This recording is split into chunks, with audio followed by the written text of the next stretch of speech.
yare ne idan muka ɗauki shi kansa duk sunayen da ake kira na musulunci dama na yare ne na harshe ne ko kuma na ƙabila shine nake so na tambaya tunda duk mun riga mun san cewa a mafi yawan sunaye dama suna da asali da yare ne ba wai da addini ba shi kansa addinin ya zo ya sami mutane da wannan na ɗaya kenan ok to na biyun kuma shine kamar yadda farfesa ya ce duk wanda ka gani yana da tsagu za a iya ganin ko bawa ne wanda yake ba shi da wani asali me za a iya cewa akan waɗanda suke da tsagu kamar mahauta to na farko sunaye dai suna iya zama na addini akwai hadisai ma a nan da sauran suna iya zama na al'ada kamar yaji tsamiya wane ne duk ka san wannan ba suna ne na addini ba akwai kuma suna na al'ada kamar yadda ranakun za ka ji an ce wannan watan bawa ne watan cika ciki watan kaza sunan ne watannin ne amma yadda addini ya kira su daban yadda bahaushe ya yi domesticating nasu ya kira su daban shi kuma zancen tsagu da ake faɗi shine wato in dai da tsagun da mutanen da suke garin kowannensu zai dinga alakanta ka da inda tsagun ya fito mun yi lokacin da a siyasa aka dinga amfani da tsagu ana suka na siyasa ba daɗewa aka yi ba bai kamata na kawo wannan misalin ba saboda haka diyan da kai ba za ka narke ba amma kamar yan uku da aka yi magana bayan sarki ne kaɗai suke da uku ba ba wannan ne kaɗai ba mu ba ne kaɗai yawwa mutanen gaya akwai uku ta mutanen gaya su ma abagayawa suna da nasu a tsakuwa ma suna da nasu saboda haka duk wannan shi abinda ake faɗi wannan ba zai sa a yi tunaninka daga wani gari ba domin indigenous kanawa ne suke da wannan abin amma an ganka da kalangu satin da ya shige muka yi hira da mamuda wanda ya fito da busar sarewa ta kidan ya sunansa wannan da ake history an kaca biro ƙoroso wanda yake tambayar na geda sai ce na ganka da tsagun katsinanci ba katsine ne sai ce a wata yarinya na gani ina so ta ce ba za ta aure ni ba sai an min tsagun saboda haka na tsagun na aka min da ƙarshe ko ba ta aure ni ba to kun ga wannan ya nuna tsaga is a mark of identity a serious one yes.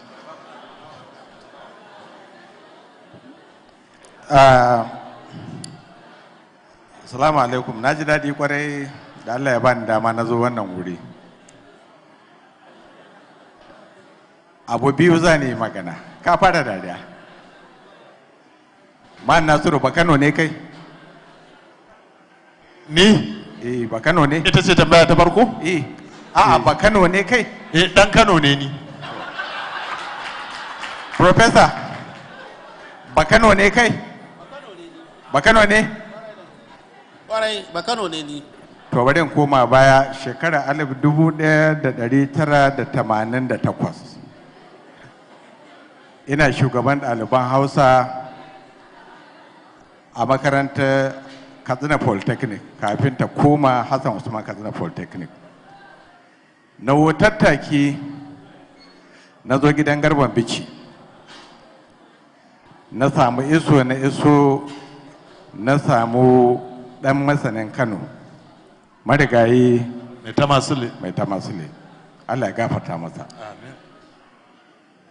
to sai ya zo sai ya ba da wasu bayanai waɗanda da dama daga cikinsu sun yi cin karo da abin da shi farfesa ya faɗa a wannan wurin bayanan kuma suna da alaƙa da bakanon da bahaushen da ɗan ƙasa Hausa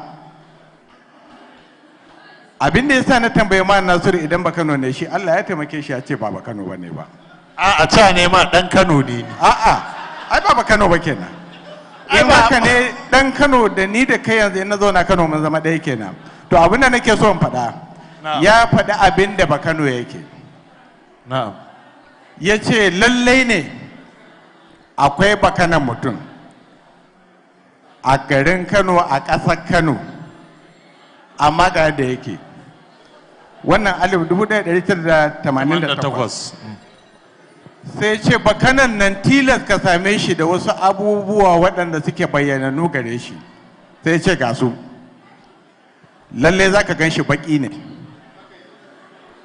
za ka gan shi gajere ne za ka gan shi ya yi ruro sannan za ka gan shi faffada wasu daga cikin sigogin sun narke a jikin profesa sai na ƙarshe da nake son magana ana Kano in ba Kano ba Kano in Kano binni Kano ko ina daji ba gaskiya ba ne ba jihadin da kuke magana da waɗannan mutanen da kuka yi magana sun zo daga Mali daga sama suka haɗo nan dole sun biyo ta wani wuri saboda haka kafin Kano ta anshi musulunci Katsina ta anshi musulunci to na ƙarshe da nake so in maku wato value na ƙarshe wanda za a iya gane ba Kano akwai kwakwazo akwai hanta-hanta akwai kwakwazo ga Kano wajen bayani akwai hanta-hanta wannan kuma duk suna da alaka da neman shammata mutane da ke zuwa kasuwa a ƙasar Kano ya ci su a kansu karabka ke wannan bayanan da na yi abin da ya fi muhimmanci a kalla shine waɗannan multi da kuka yi magana na ƙasa Hausa ne baki daya dalili shine shi da kansa professor ya faɗa ya ce za ka iya kwace ma bahaushe komi amma banda harshen shi duk wanda ya riga ya anshi harshe ya mamaye shi ya canye shi an riga an gama don haka habba kanan ba shi dalili da haka gidajen kaf na jihadi da aka yi in banda jerawa da ke Bauchi gabaki ɗayansu da suka taga a faɗa mana sarki nawa yake magana da fulatanci duk an canye su al'adun ba nasu bane ba komi ba nasu bane ba assalamu alaikum to alhamdulillah wannan magana multi da aka yi inda kuke wa maganar shi Professor Abdallah wato inda kuke kasa yi mata adalcin da ya kamace ta shine akwai wani abu da ya faɗa da ƙarshe it's yet homogeneous yawa to a scholars din malumfashi etal sun faɗi cewa yes a kowannen theory din amma a ƙwarya birnin Kano whereas dan waira and his school of thought su kuma sun faɗi wannan a ƙasar Hausa ne to yanzu faɗan ya koma tsakanin katsawan malumfashi da na Roma so da haka su za su ku za ku daidaita kanku a nan shin wannan multi homogeneous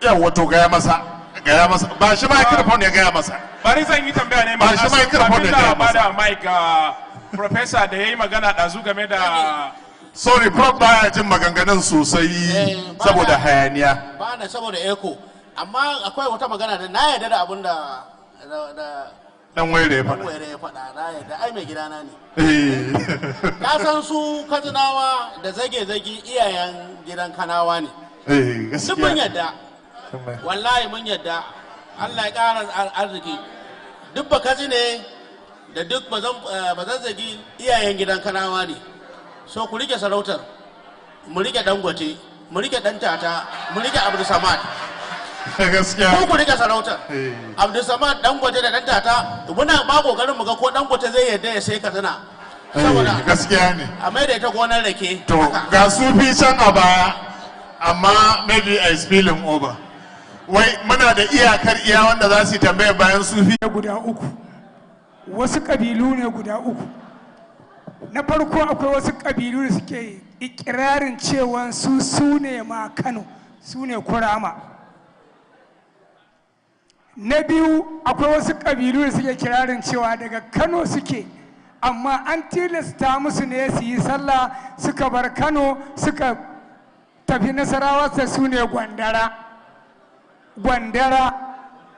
gwandara na uku akwai waɗanda suka taɓa gayyata na fadansu don sun rubuta wani littafi na tarihi akan masarautansu. Su daga Kano suke, a Kano a garin Garko. Sunan yaran a yankin Jos yake, in ka je Mangu ka shiga tsakanin Gindir da Mangu ana kiransu Femawa. Suna da uku sama da ƙasa. Na ma shiga an ce wai ni dan uwansu ne. So saboda haka farfeso ina so in dan samu wani ilimi daga gare ka. Kai ma daga Katsina kake ko daga ina? Ni Kano ne? A'a, mutumin Zazzau ne. Yawa to bismillah karam kallah. An ji shi ai ko? Su ne. Wannan abin da ka faɗa daidai ne, yana kan hanya. Saboda ai wannan ba ɗaya daga cikin wanda suka fara yi tun kafin ma abin da za a cewa an tattaro bayanai, su ne wayanda suka kafa wusasa. Isawa ne daga durbin wajen Dambata, after the dam, daga wajen Dambata suka taso, saboda sun yadda cewa annabi Isa zai dawo bayan shekara 100. So ana kiran kansu Isawa. Sarkin Kano na wannan lokacin ya sa aka ɗauki shugabansu aka tsige kansa, saboda su ba sa bata lokaci, aka kawo musu iskanci ba. Mabiyansa suka tattara suka gudu suka koma, su suka kafa wusasa. Professor Ishaya Audu daga cikinsu yake. Saboda haka akwai irin wannan wayanda suka bar Kano saboda wani dalili. Ɗaya daga cikin bayanan da ake yi, ba mu sani ba gaskiya ne ba gaskiya ba ne, shine maguzawa masu gujewa addini. So wanda su suke ganin ba su iya musulunta ba. Akwai kalmomi da dama da ake musu irin wannan fahimtar. Saboda haka tabbas yadda mutane suke kwararowa suke ga cikin Kano, haka su ma Kanawa a wani lokaci suke fita. Migration is a two-way corridor, hanya biyu ce. Akwai masu shigowa, akwai kuma masu fita. Amma dai mafi mahimmanci mu fahimci, idan ka tsaya ka dubi kanka, ka tambayi kanka, kai waye kai? Waye kai? Daga ina kake? Kuma a yanzu haka menene mafi mahimmanci a cikin dangantakarka da mutane? Inda mutum ya fito, harshen da yake yi, addininsa ko ɗabi'arsa. Wannan shine sakon da muke son mu aikar a wannan zama. Cewa kar ka kalli mutum a matsayin Bahaushe, Bakatsine, whatever, kar ka kalle shi a kanin wannan. Ka kalle shi a matsayin ɗan adam. Ka kalle shi a matsayin mutum mai daraja. Ka kalle shi akan wanda Allah ya halicce shi. Yadda Allah ya maka baiwa, shi ma haka Allah ya masa baiwa. Baka da iko, baka da hurumi, baka da izini da zaka yanke hukunci akan mutum wanda yake damban yake da kai. Shi sa muka nuna cewa idan mutum yana wani hura hanci cewa shi ba Kano ne, to fa ga inda kanan take, ga fa inda ta tattaro aka haɗu. Idan mutum yana hura hanci akan harshensa cewa Hausa shi kaza ta kaza ne, to ita kanta haɗa Hausan haɗin gambiza ce. Saboda haka mafi mahimmanci a rayuwarmu darajanta kanmu da kuma darajanta 'yan uwanmu a matsayin mutane. Salamu alaikum. Alaikum salam. To. Ɗaya na ƙarshe. Yawa. Professor, kwana-kwanan nan akwai sabon abu. Akwai wani sharaɗi da aka faɗa daga cikin sharaɗin da yake tabbatar da hijira na masifa. To, ya tabbata mun sami mutanen da ake kira internally displaced person, wanda muke kiransu a 'yan hijira. To ban gudun hijira. A'a, 'yan hijira ake kiransu. Kai tsaye za a ce musu 'yan hijira. To sun lokacin da suka baro garuruwansu ba su da niyyar komawa. In ka tambaye su za su koma su ce sun taho kenan har abada saboda masifin da suka gani. Yanzu kuma sai gashi muna jin wani abu na resettlement za a mayar da su. Wasu ma sun fara komawa. To fassara ce ba a daidai ba ko kuma suna nan a matsayinsu na 'yan hijiran? Fahimtar ce gaskiya ba daidai ba. Yanzu misali kai dinnan yadda kake sai kace ka gaji da zaman Najeriya, ka gaji da wannan keburancin, bara kawai ka tafi Libya, daga nan ka tsallaka ka tafi Italy, baka da niyyar dawowa. Abinda kawai zaka yi shine ka dan aiko da euro jefi a gida ayi abin da za a yi, kaga kai hijira kai. Amma idan a ungoku ko a ƙauyenku ko a inda kake zaune wata masifa, wani ibtila'i na ruwa, na gobara, na yaƙi, na wani abu ya faru, ka gudu, ba dan hijira ne kai ba, kana da gudun masifa ne. Saboda shi wanda yake hijirar ba wai masifa ce ta sa shi tafi ba, a'a shi a karan kansa ne ya ga cewa bara dai ya je can ya yi wani abu daban. Amma idan masifar da ta sa ka bar gurinka ta kauce to za ka iya komawa. To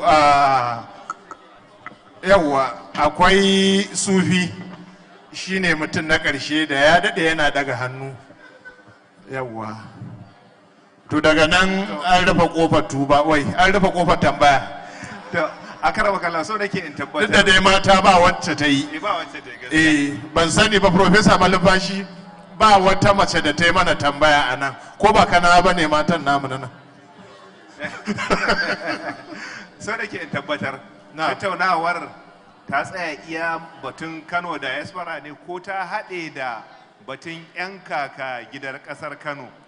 A kaka gidan ƙasar Kano aka ce a tsaya. Nan ne tirken da aka yi wa takardar. Shi yasa aka sami kishi ya fito daga Katsinawa zage-zage da sauransu. Amma tirken takardar kaka gidan ƙasar Kano. In za a ɗaure min shi a minti ɗaya, su waye 'yan kaka gidan ƙasar Kano? Wai a minti ɗaya yake son ka ɗaure masa su waye 'yan kaka gidan ƙasar Kano. To, Mala ya ce ga mu ne.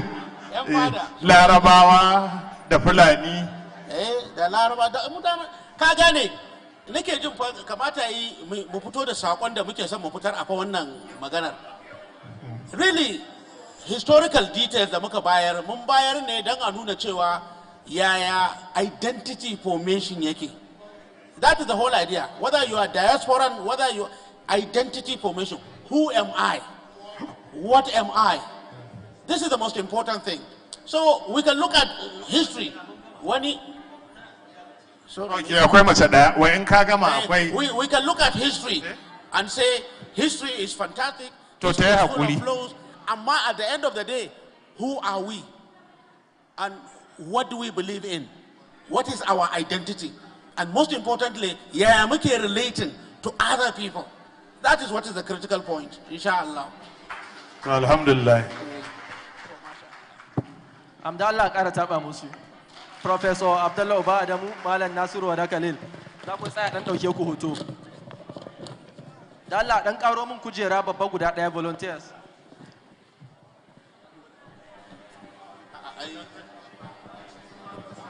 A gurguje, abu ɗaya ya rage kafin mu shiga daren mawaƙa. Muna sa ran alan waƙa su Fati Nijar, su Kalb Salim, su Hidaya, su Husaini mai gurmi duk za su baje koli a cikin wannan dare.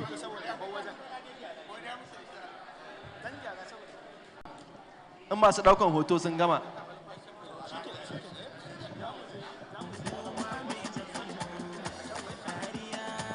The next panel session is going to be a very short panel in English. It's going to be a conversation about the Griot space installation we have behind. So, I'll just go ahead and invite the two architects that designed. I'll start with the lead designer of the installation, who joined us from all the way from the United Kingdom. She came from London 2 weeks ago just to start designing this installation.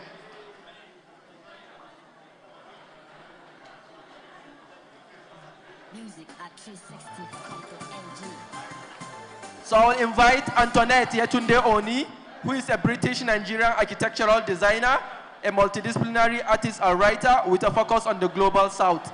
Her work uses the colonial aesthetics, regenerative methods, and materials to address the climate emergency. Yetunde is an alumna of the Manchester School of Architecture and Delft Technical University in the Netherlands. She also holds a master's in architecture from University of Arts, London, where she now teaches. In 2022, Louis Vuitton awarded her a prize for regenerative luxury for an architectural design proposal based in Zaria, Kaduna. By public vote, she also won the Molenlo Award for Fresh Creative Talent. Her current research considers surplus plant matter, such as water hyacinth and agricultural waste in construction and local craft to support the economic and ecological revitalization of communities in West Africa. Please, a round of applause for Yetunde. The next panelist I will invite is one of our Kano people, Kalbu Salim Muhammad. Kalbu Salim Muhammad is an architect, calligrapher, graphic designer, and spoken word artist from Kano. He founded calligraphy in January 2019. As a calligraphy artist, he has exhibited his work at ISIS and Nur Mosque alongside other prominent artists. As a spoken word artist, he co-founded For the Love of Poetry, one of the few poetry platforms that encourage literary activism in northern Nigeria. Please, round of applause for Caleb. Finally, I will invite the moderator for this panel, my own personal person. Hassan Amaina is the founder of Asviol Nigeria. She has over 3 years of experience in gender consultancy. Hassan Amaina won the Future Africa Awards Prize for Activism in 2020. She holds an LLM from the School of Oriental and African Studies, University of London, with specialism in development and globalization. Please, a round of applause for Hassana. I hope they will do justice to the panel in the next 20 minutes. Thank you.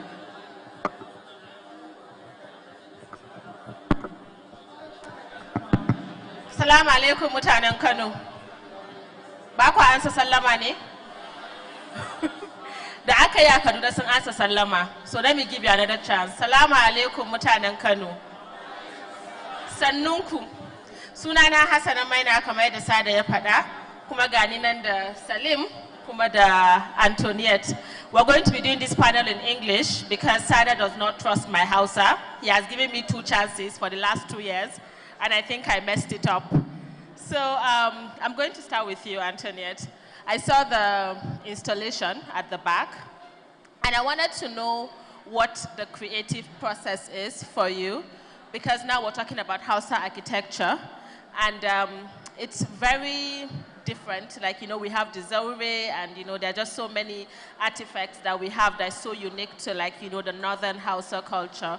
So, and also someone that is not necessarily from that culture, I wanted to know what inspired you, you know, like what do you see when you look at it? So for me,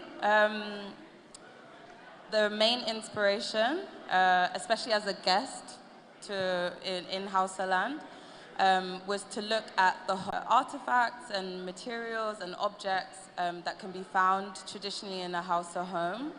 I also wanted the installation to provide a platform for different forms of culture, so traditional instruments, there's a sword, there's traditional books, but also contemporary literature as well on display.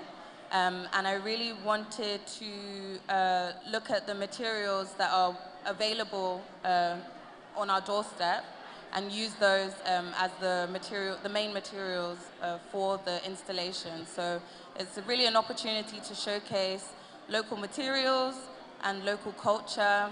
And yeah, I'm really pleased with the reception and how everyone's responded to the installation. Thank you so much. So I'm just going to move to you, Salim.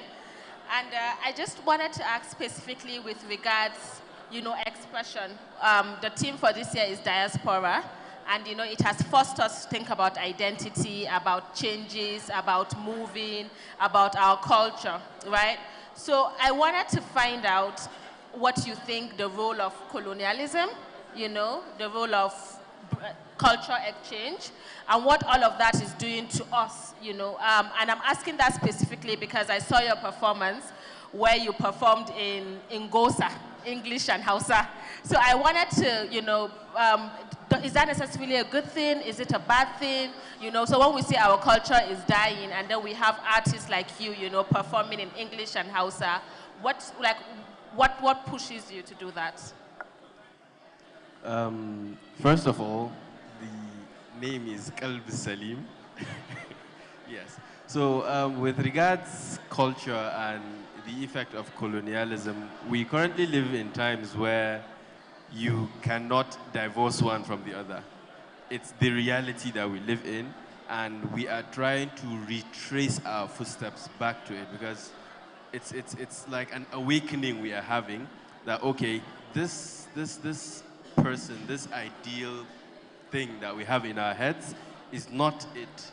The only reason why we're able to adopt other people's cultures and their belief systems is simply because they stood well to defend those belief systems. They propagated them in a way that people could adopt, that people could see meaning in, and that is the only reason, even though it was through colonialism, but there was a system, a process of doing that thing that got it to what it is. So how do we look at things in a way that, okay, the past is the past. What do we do in the future? How do we stay connected to our roots without jeopardizing who? Because right now, if you say we are going to take us back there, it's going to be a total different thing. So it's the same thing that influenced even architecture itself. You know, when the colonialists came, they came with their own belief systems, with their own type of architecture, which is why when you go to the GRAs, even here in Kano, you would see that there are buildings that were constructed then and they are still standing till date. And that is not the typical architecture of, you know, the Kano person, the Hausa person. There starts with the Zauri and then the Chikingida. There are basically two parts to it. The public area, which was for the master, they call it Turaka. So that is for the master and the boys. And then the inner part of the house was the private area secluded for women and children. So when the white man came, he came with the same concept of open houses that we have now, where there are 3 rooms, and then there's a boys' quarter. There's all of these things were things that were non-existent before. It's something, but I can see that there are efforts to revive that. Not necessarily in the construction, because you cannot convince me to build a house of mud that will wash away with, what do you call it, when the rain comes. So it's something that you have to consider what is important now. If there are better ways to do things, how do you do them? So you can't just say, okay, let's get our culture and tradition back without replacing it with something that is tangible. Thank you so much for this. That's so brilliant. So I think I'm just going to take on from where he stopped. I read a research work of yours where you wrote about the life of Demas Nwoko, and you talked about Zaria rebels. And you know, these were men, these were architects that looked at things and said, no, you know, what they teach us in the classroom, you know, the colonial bedrooms, like, you know, he was saying, does not fit, you know, the culture, does not fit what we see and what we like and what works, you know. And then now we're going back to sustainability and, you know, the climate conversation that your research is all about. As an activist, I can't help but ask, how do we build more of people that would think like that would say, no, you know, and it's interesting how, you know, they were called rebels, you know, Zaria rebels. So how can we build more people that would think like that? Thank you.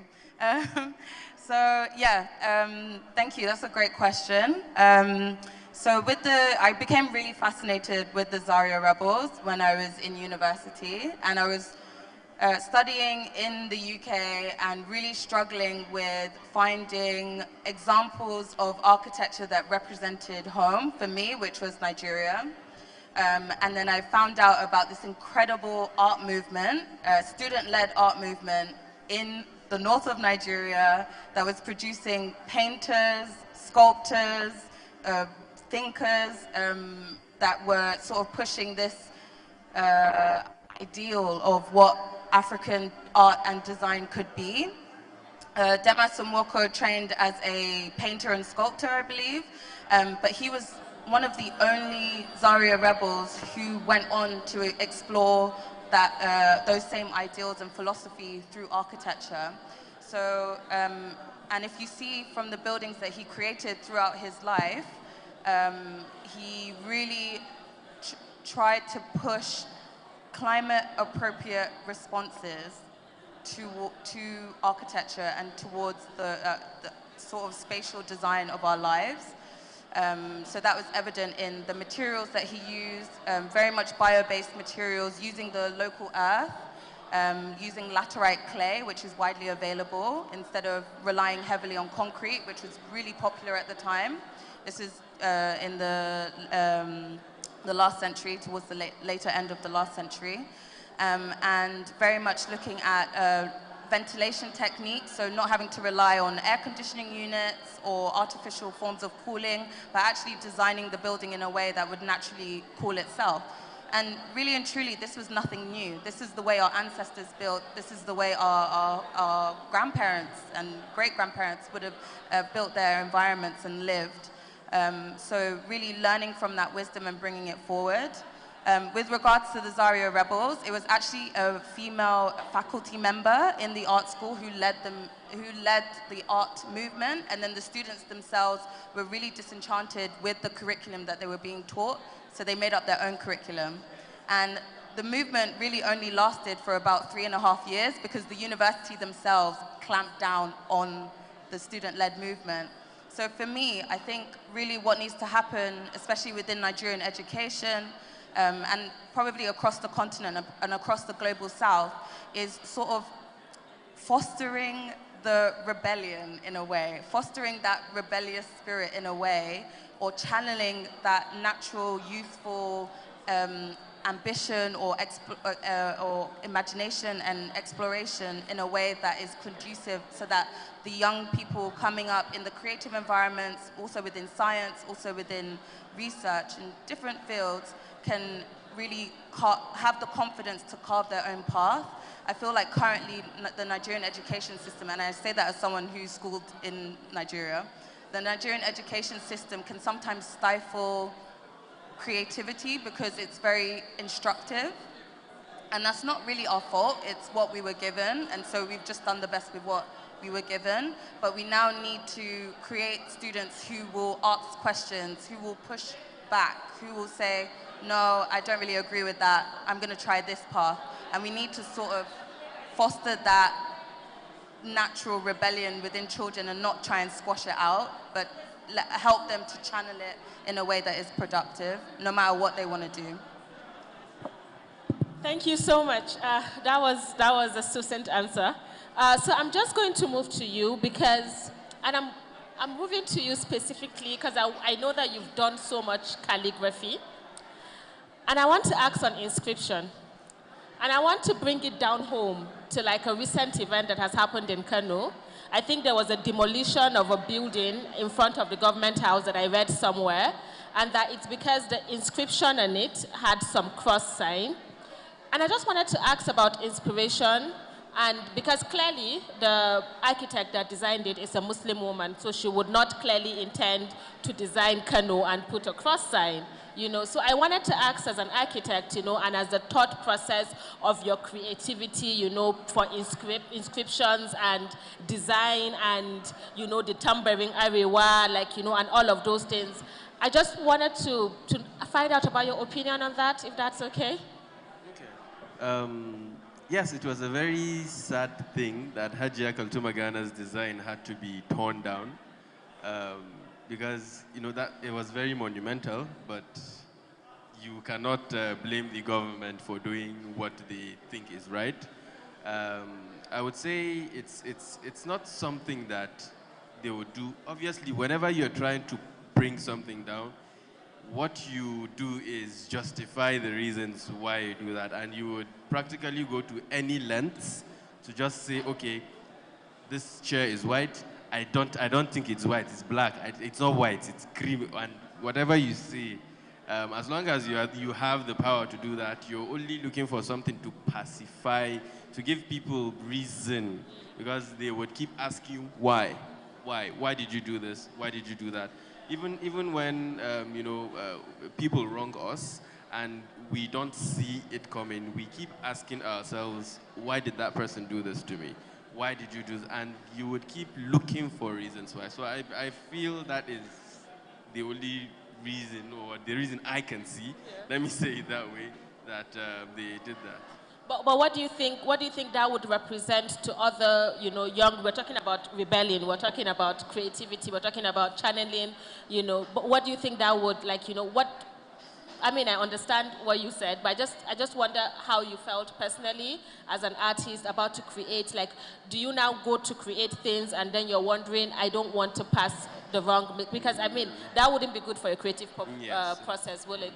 So I would say I felt really bad about it, because as an artist and as someone who wants to someday find their work as a monument, be it in Kano or elsewhere, I definitely would not want something like that to happen. And it's something that people made a big outrage out of, because they felt connected. It's not something random. Kano people are known for their love for culture and heritage and the Hawa and whatever. So they felt like a part of them was taken away by force, not because they wanted it to. So I believe that it has, in a way, done its work. The monument, and both putting it there, the installation and the demolition had a purpose, and both of them have been achieved. One was to inspire, and the second one too was to inspire again, but in a different way. That, okay, just because this has happened doesn't mean that it ends here. There are people still trying to do it somewhere. I have heard of plans that it's going to be built somewhere.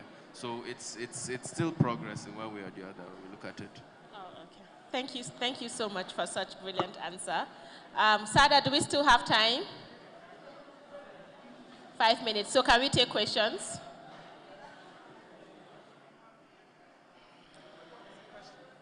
Okay, there's someone right there.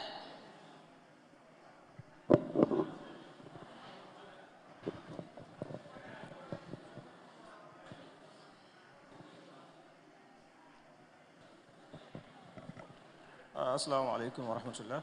My name is Aliyu Abubakar Sadiq. I welcome our guest, especially the one that traveled from far away UK to attend this event. I have two questions to you people. The first one is, normally you see the ancient Arabic architectural work and our local architectural work here in Nigeria or in the north per se. You find a kind of linkage or a kind of similarity between that of the ancient Arabian architecture people and our local. While in most cases, those people are not even digitalized to be on the net. Maybe you can say they borrow the idea from the Arabians. So what is the linkage? Is there any linkage between the two, the Arabian architectures and our local Hausa architectures? Here, that is one. My second question goes this way. In history, since the arrival of the colonial masters, we know that they do away with most of our architectural sculptures from Edo and the Oyo Empire, those Benin sculptures. Do we have something like that from the north? Let's say when the colonial masters come, do we have a kind of architectural sculpture that they steal from us to their libraries, as they do in the southern part of Nigeria? Those are my two questions. Thank you. So, to answer your first question, when you look at Islam, Islam came to, to Hausa land, to Arewa, through trade. And that trade is mostly through the Arabs. So it's no surprise that there is linkage. Whenever there is a meeting between two people or two cultures, there is usually an exchange. So when that exchange happens, it's not just trade that they do. They also exchange, knowledge about culture, about religion, about so many things. And the Arabs are people who value community, and the Hausa people or the Arewa people of that time were also people that were a tight community. So you can see that when there are shared values between you and someone, even on a personal level, you flow better with them. You learn from them if there's something that is learnable from them, or they learn from you. So I don't think it's a surprising thing when that happens. Yeah, I just wanted to touch on the first part of the question. So I think the term Arab is a very loose term to describe many different ethnic groups that have been sort of Arabized over centuries, and obviously through the spread of Islam as well. So really, when we say Arab, which Arabs do we mean? Is it the Bedouin Arabs? Because they don't really live in solid sedentary architecture. They're quite nomadic, so they would have tent architecture. Are we speaking of the Levant, which was a very eclectic and diverse area? Are we speaking of North Africa, the Tuareg? So to me, it's maybe a bit too blanket to say Arab architecture or Arab influence when they are simply one ethnic group in a sea of many ethnic groups. But what's interesting from my research of Hausa architecture is that there were many emblems specifically that could be found from the religious influence. So on traditional houses of merchants in Hausa land, you would often see the Star of David as a way of indicating that this person was a very wealthy merchant. So there are many different motifs that have been borrowed and gone back and forth between the Middle East, North Africa, and the Sahel and West Africa where we are. And in terms of artifacts, yes, the British were indiscriminate in who they stole from. They stole people, they stole artifacts, they stole, yeah, pretty much ideas. And to be honest, the same can be said for the Arabs as well. They were very much a conquering influence over many different areas, and that's why they're able to sort of many different sort of aspects of other culture. For example, Persian culture that is attributed to Arabs today is actually Persian. It was existing before the Arab conquest. So we have to be very careful with what we call Arab and what we say belongs to who, when really and truly these are very diverse melting pots of culture. Thank you so much, Yetunde, for this nuance. It's really been helpful. And I hope we've answered your question. So on this note, I'm just, okay.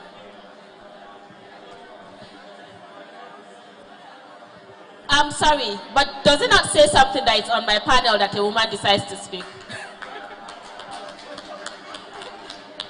Okay, hello, good evening. My name is Jida, and I come from a very conservative part of northern Nigeria where language in itself isn't even spoken with enough mindfulness and enthusiasm. And I think I'll just ask this question. There is a lot of controversy when it comes to even speaking the language in itself, and I don't even know what to say about representing art representation in the northern part of Nigeria that I come from. And I think my question is, what element of traditional Hausa culture do you see reflecting in modern art? So, yeah, I think that's my question.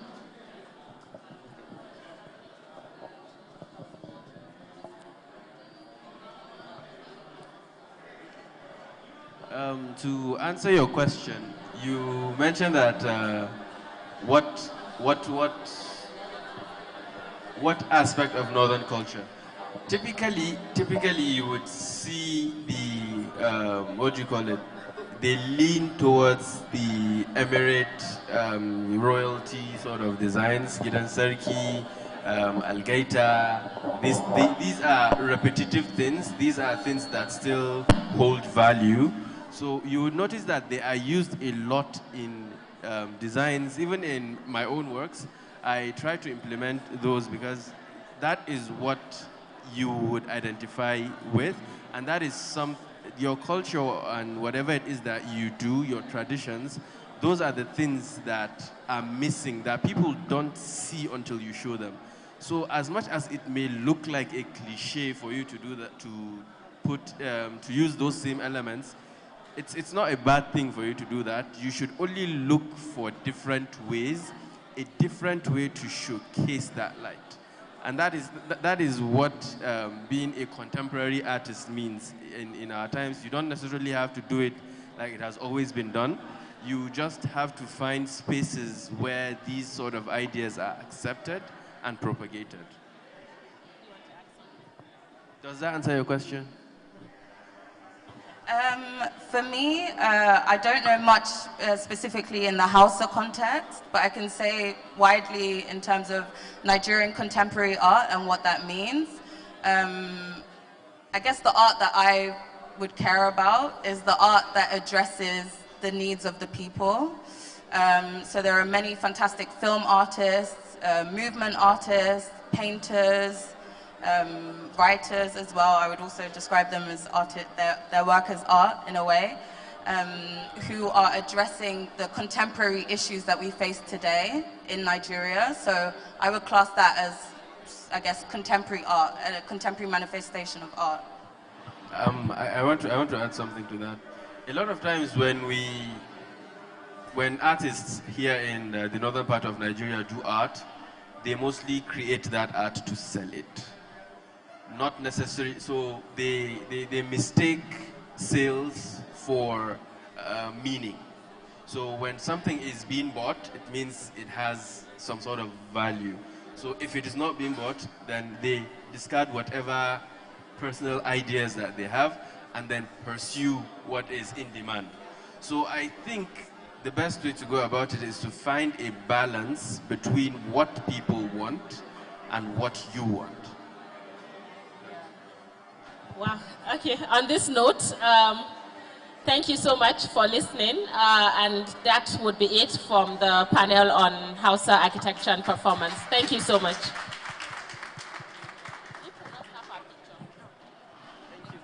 Thank you very much. Please, a big round of applause for our final panel for the 2023 Hausa International Book and Arts Festival. Just some housekeeping.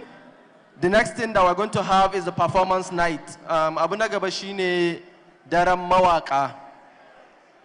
Kafin nan, ina gani na gama aiki na zan miƙa zuwa ga Salim, shi zai jagoranci performances ɗin da za a yi. But kafin nan akwai za mu ɗan je hutun minti 20, nan da 8:30 za mu dawo domin a fara. Manyan baƙi ma wanda suka yi panel za su iya neman volunteers a basu abinci da ruwa su ɗan sha kafin mu dawo. Kano muna godiya kuma zan so ku ɗan taɓa ma kanku tun jiya kuna zaune wajen nan ana ta yi. Na Allah kowa ya taɓa ma kanshi. Mun gode ƙwarai. Za mu dawo nan da 8:30.